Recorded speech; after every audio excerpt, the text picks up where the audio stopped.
A chamada final. Capítulo 10. O exército. De repente eu estava numa montanha bem alta, olhando para uma grande planície. Diante de mim havia um exército que marchava, tendo uma enorme frente de batalha. Eram 12 unidades na vanguarda, que se destacavam claramente da grande multidão de soldados que a seguiam. Essas unidades eram ainda divididas no que eu presumi que fossem regimentos, batalhões, companhias e pelotões.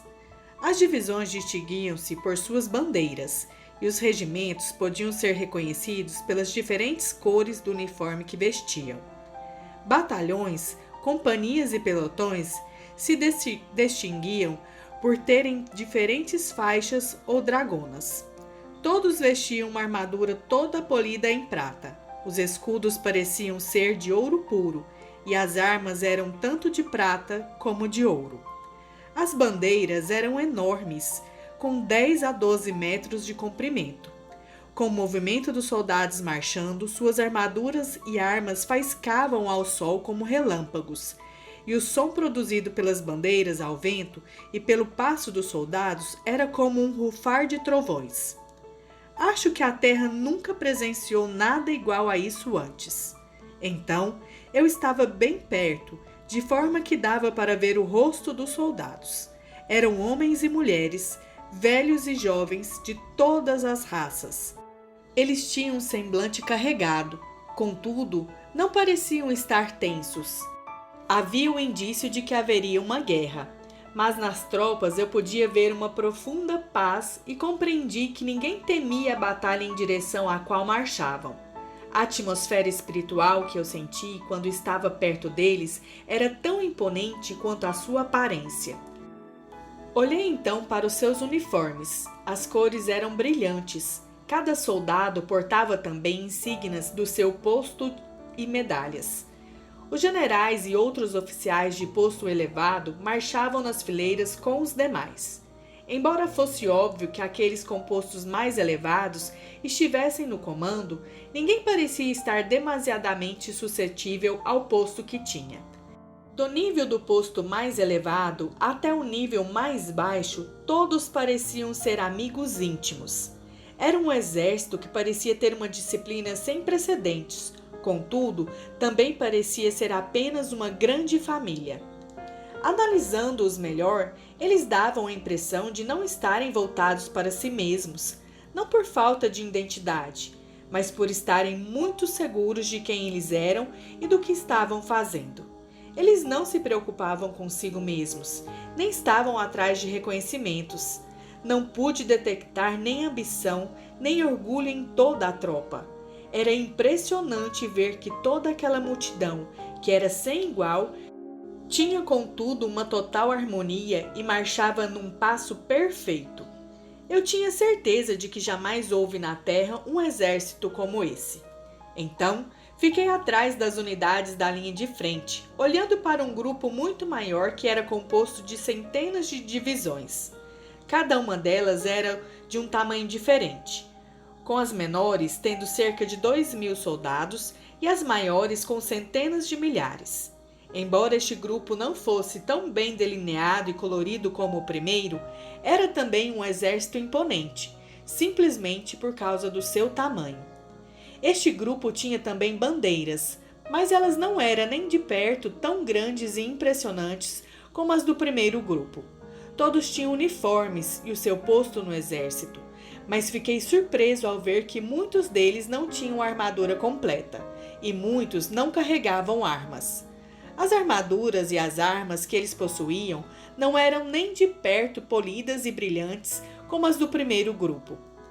Olhando com mais atenção os que estavam neste grupo, pude ver que todos estavam determinados e tinham um propósito, mas não tinham nem de perto a objetividade que caracterizava o primeiro grupo. Estes aqui pareciam ter mais consciência de seu próprio posto e dos postos que estavam ao seu redor. Senti que isso era uma perturbação que afetava o seu objetivo. Pude ver também ambições e ciúmes na tropa, o que sem dúvida era mais um fator de perturbação. Mesmo assim, senti que essa segunda divisão ainda tinha um alto nível de devoção e de propósito, mais do que qualquer exército da terra. Esta era também uma força muito poderosa. Atrás deste segundo exército havia um terceiro, que marchava tão afastado dos dois primeiros que eu não saberia ao certo se até mesmo ele podia divisar os dois grupos que estavam à sua frente. Esse grupo era muitas vezes maior do que o primeiro e o segundo juntos, aparentemente sendo composto de milhões e milhões de pessoas. Pelo que pude observar à distância, esse exército se movia em diferentes direções, como um bando de aves, arremetendo-se primeiro por um caminho e depois por outro, nunca se movendo numa linha reta por muito tempo. Por causa desse movimento incerto, ele se afastava mais e mais dos dois primeiros grupos. Chegando mais perto desse grupo, vi que os soldados vestiam uniformes esfarrapados, de cor cinza escuro, amarrotados e sujos. Quase todos estavam ensanguentados e feridos. Alguns tentavam marchar, mas a maioria simplesmente ia na direção geral em que todos eram dirigidos.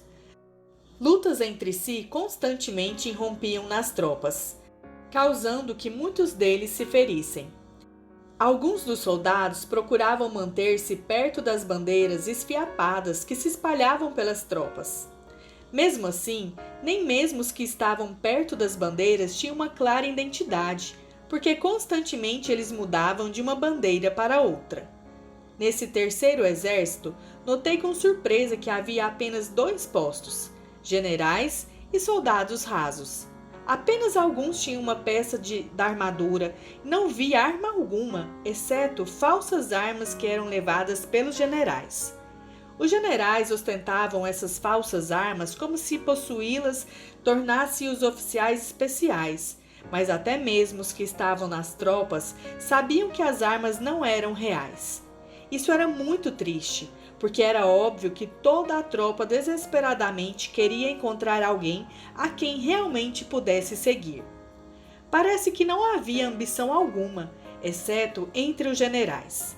Não era por haver entre eles desprendimento de si mesmos, como no caso do primeiro exército, mas era por não se preocuparem com quase nada. Considerei que pelo menos a ambição presente no segundo grupo seria bem melhor do que a confusão que prevalecia nesse terceiro grupo. Os generais pareciam se dedicar mais a falar sobre si mesmos e a lutar entre si.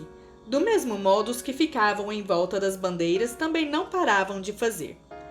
Pude ver que as lutas dentro das tropas eram a causa dos grandes arremessos numa e outra direção, de forma imprevisível que acontecia nesse grupo e que faziam com que eles mudassem de direção de quando em quando. Ao olhar para os milhões que havia no último grupo, senti que apesar do grande número de pessoas, eles na verdade não acrescentavam força alguma para o exército como um todo, mas pelo contrário, eles o enfraqueciam. Numa batalha real, eles seriam muito mais um peso morto do que um trunfo. Apenas ter que sustentá-los com alimento e proteção causaria muito mais em recursos do que resultaria em proveito para a atuação do exército em sua luta.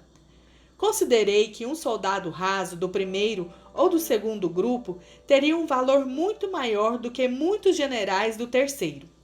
Eu não conseguia entender por que os 2 primeiros grupos até mesmo permitiam que estes os seguissem em sua retaguarda.